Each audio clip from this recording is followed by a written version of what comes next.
سر جیسا کہ آپ نے بتایا کہ کانفیڈینشیلٹی کو بریچ کرنا یا پیشنٹس کا کنسنٹ نہ لینا یا اپنی کوالیفیکیشن کمپلیٹ کیے بغیر ہی پریکٹس شروع کر دینا، یہ سب ان ایتھیکل ہے. سر ایسا دیکھنے کو ملتا ہے کہ سائیکالوجسٹ کے لیے جو اسٹینڈرڈ سیٹ کیے گئے ہیں وہ ان کو بریچ کر رہے ہیں. Obviously دیکھیں nobody is perfect and no profession is perfect in this world. ٹھیک ہے نا. اپنے جیسے میں نے پہلے بتایا کہ میٹیریلسٹک کیونکہ اپروچ ہو چکی ہے، تو جس طرح ہر پروفیشن میں اس طرح سے یہ بریچ کر دیا جاتا ہے یا ہر پروفیشن میں کوئی ان ایتھیکل ایشوز چل رہے ہوتے ہیں، تو اوبویسلی سائیکولوجسٹ بھی جو یا تھراپسٹ بھی جو ہیں یہ ایسا ضرور کرتے ہوں گے، کیونکہ کوئی ایسا ٹول تو نہیں. کیونکہ میری جہاں تک یہ سوچ ہے وہ یہ کہ پاکستان میں جو پاکستان سائیکولوجیکل ایسوسیشن ہے ان کو بھی کوئی سٹینڈرڈ ایسے سیٹ کرنے چاہیے. جس طرح سے اگر ہم لوگ دیکھتے ہیں کہ فوڈ اتھارٹی ہے اس وقت بہت زیادہ ایکٹیو ہے، Punjab food authority and different Pakistan میں. اسی طرح سے جو ہمارا وہ primary health and care commission ہے وہ بہت زیادہ ایکٹیو ہے، جس پہ وہ کریکس وغیرہ کو یا جو رجسٹرڈ ڈاکٹر نہیں ہوتے اس طرح سے وہ دیکھتے ہیں کہ اگر وہ لوگ پوری طرح سے ان کی کوالیفیکیشنز پہ پورا نہیں آتے تو ان لوگوں کو وہ بین کر دیتے ہیں. اسی طرح سے اگر پاکستان سائیکولوجیکل ایسوسیشن یا اسی طرح سے کوئی سائیکولوجیکل ایسوسیشن جو ہے جو گورنمنٹ اس کو ڈپیوٹ کرے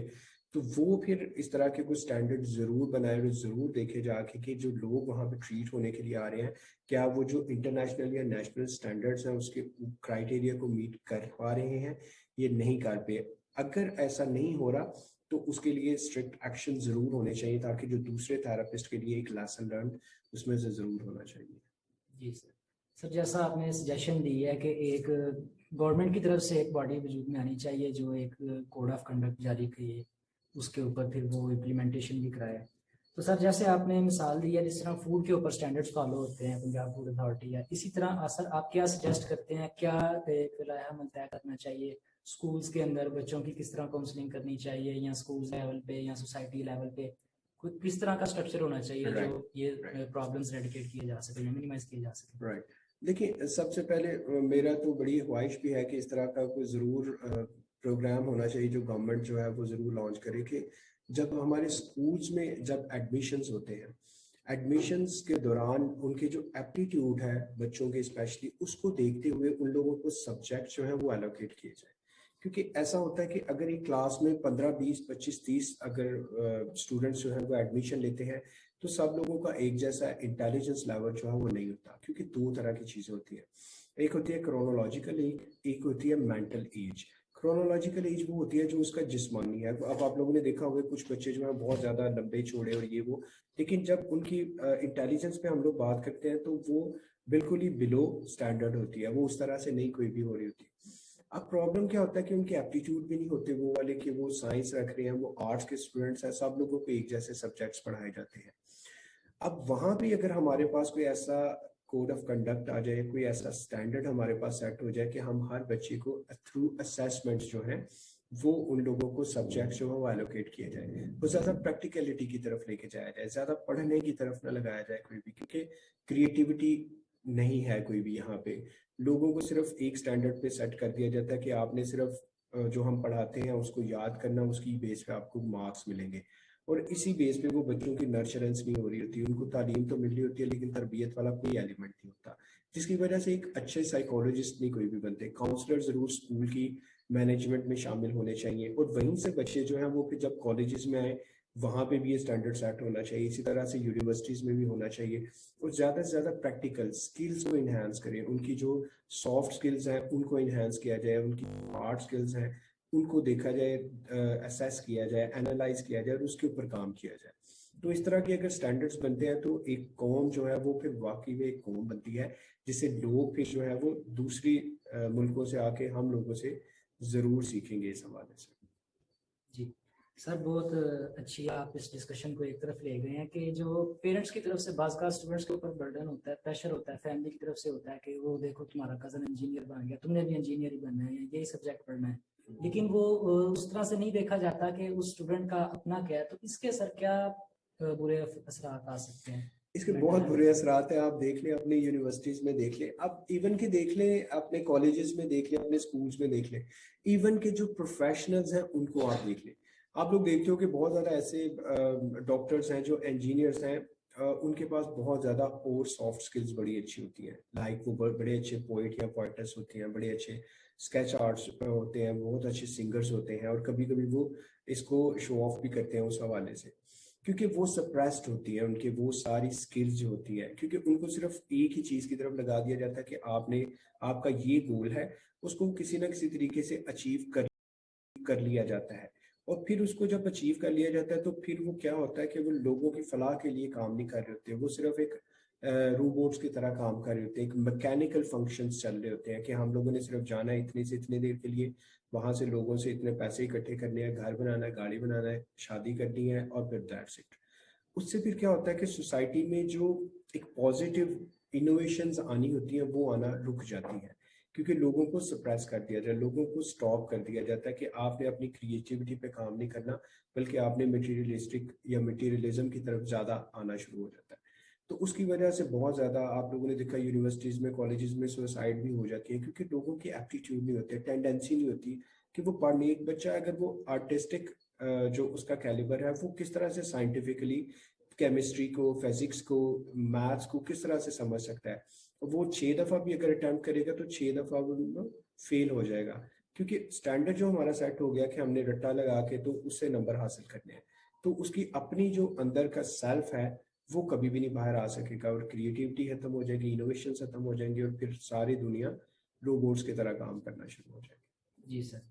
سر میرا نیکسٹ کوشچن ہے آپ سے ڈپریشن کے حوالے سے. سر یہ کس ایج گروپ کے اندر اس کا زیادہ رجحان ہے اسٹوڈنٹس میں, اور اس کا کیا کیا وجوہات ہیں, اور کیا اس سے آپ ریکمینڈ کریں گے کہ کس طرح باہر نکلا جا سکے؟ رائٹ, ایکچولی ایسا ہے کہ ڈپریشن جو ہے ایک بہت واسٹ ٹرم ہے, اور اس کا کوئی ہم لوگ نہیں کہہ سکتے کہ کس ایج میں آئے گا. ڈپریشن جو ہے ایکچولی ہم لوگ اس کو بڑا ایک اسٹیٹس, ایک ورڈ بنا لیا کہ اگر 2 دن سے شیو نہیں کی تو یار میں ڈپریشن میں ہوں, 2 دن سے کھانا نہیں کھایا تو میں ڈپریشن جو ہے ایکچولی یہ DSM جس طرح سے اس کی امریکن سائیکولوجیکل ایسوسیشن ہے, اسی طرح سے کرائٹیریا اس کا سیٹ ہوا ہے جس کو DSM, اب DSM ریوائز آگے ہوا 5. اب DSM کیا ہے, جس طرح سے لائرس کے پاس ایک بک ہے, جس طرح سے میڈیکل ڈاکٹرز کے پاس ایک بک ہوتی ہے, اس کے اندر ایک کرائٹیریا سیٹ ہوتے ہیں کہ اگر اس کرائٹیریا پہ اگر یہ والا پرابلم اتنی دیر کے لیے ایگزسٹ کیا تو اس کو ہم لوگ ڈپریشن کہیں گے, تو ہم لوگ اس کو فوبیا کہیں گے, تو ہم لوگ اس کو انزائٹی میں کہیں گے, ہم لوگ اس کو ایک نارمل ورڈ لے لیتے ہیں. ڈپریشن ایک بہت بھیانک والی چیز ہے, اور اس کے لیے ایک پورا کرائٹیریا میٹ کرنا ہوتا ہے. اور جہاں تک آپ ایج کی بات کرتے ہو تو ایج, یہ بچوں میں بھی ڈپریشن آتا ہے, ٹھیک ہے, اسکول ایج سے بھی یہ اسٹارٹ ہو جاتا ہے. اب اس کی ڈفرینٹ ریزنس ہوتی ہیں. اب ڈفرینٹ ریزن میں کیا ہے کہ جیسے سپریشنس ہو جاتی ہیں کئی دفعہ پیرنٹس کی, یا فیملی میں کوئی بہت زیادہ ایسا انسیڈنٹ ہو گیا جس کی وجہ سے ان کا لوڈ ون جو ہے وہ چھوٹ گیا, ہوم سکنس کی وجہ سے یہ پرابلمس آ جاتی ہیں, پنشمنٹ کے خوف کی وجہ سے یہ چیزیں جو ہیں اسٹریس میں چینج ہو جاتی ہیں, پینک ڈس آرڈرز میں چینج ہو جاتی ہیں, ڈپریشن میں چینج ہو جاتی ہیں. تو اس کے لیے ڈفرینٹ جو ہے وہ پرابلم جو ہے وہ ایگزسٹ ہو رہی ہوتی ہیں, جس کی وجہ سے پھر آہستہ آہستہ یہ ڈپریشن اور پھر بائیپولر میں چینج ہو جاتے ہیں, پھر مینک فیزیا میں چینج ہو جاتے ہیں. تو اس کی پھر بہت زیادہ شکلیں ہمارے سامنے نکل کے آتی ہیں. جب کلینک میں بیٹھتے ہیں تو پھر ڈفرینٹ طرح کے لوگ ہمارے پاس آ کے جب چیزوں کو ڈسکس کر رہے ہوتے ہیں تو پھر ایکچولی سمجھ آتی ہے کہ ڈپریسو کے ساتھ ساتھ اور کون کون سی چیزیں جو ہیں اس کے ساتھ شامل ہو رہی ہیں. سر جب آپ ڈپریشن کا اپنے سارا ڈسکرائب کیے تو اس میں آپ یہ بھی ڈسکرائب کریں کہ کووڈ-19 جیسے کہ کرونا میں ڈپریشن کیسے لوگوں کے اوپر حاوی ہوا ہے, کیا پرابلمس ہو چکا ہے اور اس کو کیسے اوور کم کیا جا سکتا ہے. دیکھیں ڈپریشن کی ڈپریشن ایک صرف ورڈ کے طور پہ ہم لوگ لیتے ہیں. ایکچولی لوگوں کو میں جہاں تک سمجھتا ہوں کہ اسٹریس اور پھر پینک اٹیکس جو ہیں وہ بہت زیادہ اس ایریا میں ہوئے ہیں. ڈپریشن بھی ہوا اوبیسلی. اب جس کے پاس مطلب جس کی انکم کا سورس ہی ایک تھا کہ اس نے ڈیلی ویجز پہ جو کام کر رہا تھا, جو بزنس مین تھا, اوبیسلی اس کی اتنی بڑی انڈسٹری تھی, تو جب وہاں پہ جو اس کے پاس ہیومن لیبر جب فورس جو وہ کام نہیں کر رہی تھی تو اوبیسلی اس کا جو کلیپس ہونا شروع ہو گیا, بزنس میں لوگ بینک کرپٹ ہونا شروع ہو گئے. تو اس کی وجہ سے کیا ہوا کہ لوگ جو تھوڑا سا اس موڈ کی طرف چلے گئے, ڈپریسو موڈ کی طرف چلے گئے. کچھ لوگ ایسے جو اسٹریس میں چلے گئے, کچھ پینک ہو گئے کہ یار اگر ہم لوگ باہر نکلیں گے, اگر کسی سے سلام لیں گے, اگر کوئی دروازے کو کی نوک کو ہم لوگوں نے ڈور کی نوک کو ہاتھ لگا لیا تو ہمیں انفیکشن ہو جائے.